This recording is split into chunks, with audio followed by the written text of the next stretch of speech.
Bonjour, c'est Captain Morpheus et bienvenue dans cette capsule Represent DS. Donc les capsules Represent DS, ce sont des petites vidéos où je vous familiarise avec l'univers de Superman. Alors pas forcément avec Superman dans un premier temps, mais avec tous les personnages qui peuvent à un moment donné interagir ou exister dans son univers rapproché. Alors aujourd'hui bien évidemment on va parler des Supergirl et on va tout de suite plonger dans le vif du sujet. Donc il y a eu une première Supergirl avant celle que l'on connaît, une première Supergirl apparue en 1958 dans Superman numéro 123, où alors elle a des origines magiques vu qu'elle est le résultat d'une incantation de Jimmy Olsen, donc qui en trouvant un totem indien a décidé d'invoquer le totem pour plusieurs vœux, et dont un des vœux était de donner vie à une contrepartie féminine à Superman. Bon, l'histoire finit tragiquement puisque ce personnage décide de se sacrifier, se rendant compte que sa présence était un problème. Voilà, ensuite, la deuxième Supergirl, donc celle que vous connaissez tous, Kara Zor-El. Elle a des origines beaucoup plus kryptonienne pour le coup. Elle est la cousine directe de Superman, la fille de Zor-El, d'où son nom Kara Zor-El, et d'Allura. Donc en fait, elle subsistait sur une planète qui s'appelle Argo, qui est un fragment, une cité de Krypton qui avait survécu car, alors suivant les versions, il y a une version où elle avait été embouteillée par Brainiac, d'accord, et une version où Argo City s'était réfugiée dans la Phantom Zone. Donc Zor-El, ayant appris que sur Terre le fils de Jor-El avait survécu, ayant eu vent de ses pouvoirs et de ses aventures, il décida d'envoyer donc la jeune Kara rejoindre son cousin sur Terre. D'accord, avec un costume ressemblant relativement beaucoup à celui que portait Kal-El donc sur Terre en étant Superman. Vous avez donc une petite encore version alternative à cette histoire où cette fois-ci Kara est envoyée en même temps que bébé Kal-El afin de s'occuper de lui en tant que nounou. C'est la version que vous avez d'abord eue dans Smallville, dans la série Smallville sur CW, et c'est la version aussi que vous avez dans la série jouée par Melissa Benoist, justement où le vaisseau aurait été enfermé dans la Phantom Zone avant de pouvoir reprendre son chemin et aller sur Terre. Malheureusement, quand la jeune Kara arrive sur Terre, bébé Kal-El est déjà devenu un adulte et il est devenu Superman. Cette Supergirl trouvera la mort dans l'intrigue numéro 7 de Crisis on Infinite Earth. Dans ce grand classique, en essayant de sauver donc son cousin Superman de l'Anti-Monitor, elle se sacrifiera et son existence sera complètement effacée de tous les multivers lorsque ceux-ci fusionneront. En 1988, dans Superman numéro 16, un Lex Luthor d'une autre planète, d'un autre univers, crée un métamorphe qu'il appellera Matrix, un shapeshifter.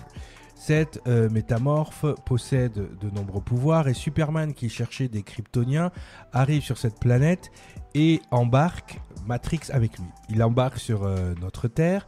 Cette nouvelle Supergirl donc possède pouvoirs comparables à ceux des Kryptoniens, en plus du pouvoir de se rendre invisible et de changer de forme. Dans Supergirl volume 4 épisode 1, Matrix rencontre une Linda Danvers mourante. Les deux décident de fusionner et une nouvelle Supergirl naît où Matrix peut à la fois alterner maintenant son identité de Supergirl et celle de Linda Danvers. Linda Danvers est un nom que vous connaissez puisque dans la série, Melissa Benoist porte le nom de Kara Danvers. Linda, c'est le nom que portait l'actrice Helen Slater dans le film Superman qui date de 1984. C'est vrai que Supergirl a eu plusieurs noms. L'actrice s'appelait Linda Lee, cette fois-ci, dans le film. D'accord, donc Linda Lee, Kara Danvers, Linda Danvers, la boucle est bouclée. Dans une version post-crisis, elle s'appellera aussi Linda Lang, du nom de Lana Lang, l'ancienne amie de Superman. Toujours pareil, dans une version où elle arrive sur Terre emprisonnée dans une météorite de kryptonite. Elle créera des tensions d'ailleurs entre Batman et Superman parce que Batman, comme d'habitude, ne fait pas confiance aux kryptoniens. Une autre Supergirl, se nommant Cyrelle, apparaît à Superman et Lois, leur prétendant qu'elle était leur fille venant du futur. Il s'agira en fait d'une humaine génétiquement modifiée par Brainiac afin de piéger Superman. Celle-ci se sacrifia aussi, il ne fait pas bon être une Supergirl, pour sauver son prétendu père des mains de Brainiac. C'est certainement cette Cyrelle qui inspirera plus tard les auteurs du jeu vidéo Injustice Gods Among Us en la personne de Lara Lane Kent. Donc Lara Lane Kent est la fille de Superman et de Lois, bien qu'elle ait été assassinée avant même de naître. D'accord ? On voit apparaître Lara Lane Kent dans le jeu, dans l'histoire, dans la narration du jeu, dans un monde de rêve qui est montré à Superman pour lui dire voilà ce que tu aurais pu avoir. Donc elle est issue d'un rêve, elle est issue de l'imaginaire à ce moment-là. Ce n'est pas un personnage en soi, c'est quelqu'un qui est nommé, mais en tout cas qui n'existe pas vraiment ni dans les timelines, ni dans les arcs narratifs de DC Comics. Si on vous en parle, c'est parce que son look a été utilisé par Andy Muschietti dans le dernier film The Flash pour représenter sa Supergirl dans son univers.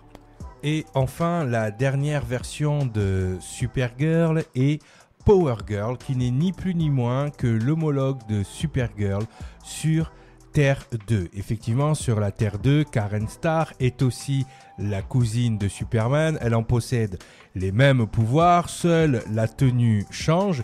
Et aussi l'humeur badine et on va dire un peu rigolote du personnage qui aime beaucoup s'amuser, plaisanter et ne pas se prendre au sérieux.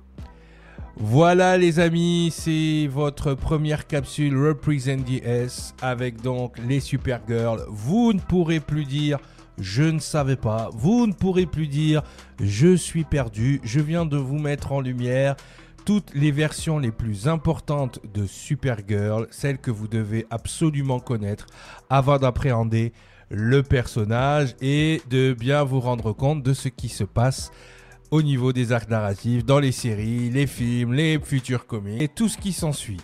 En tout cas, ça m'a fait plaisir. On se retrouve très prochainement pour un Represent DS, cette fois-ci sur Superboy.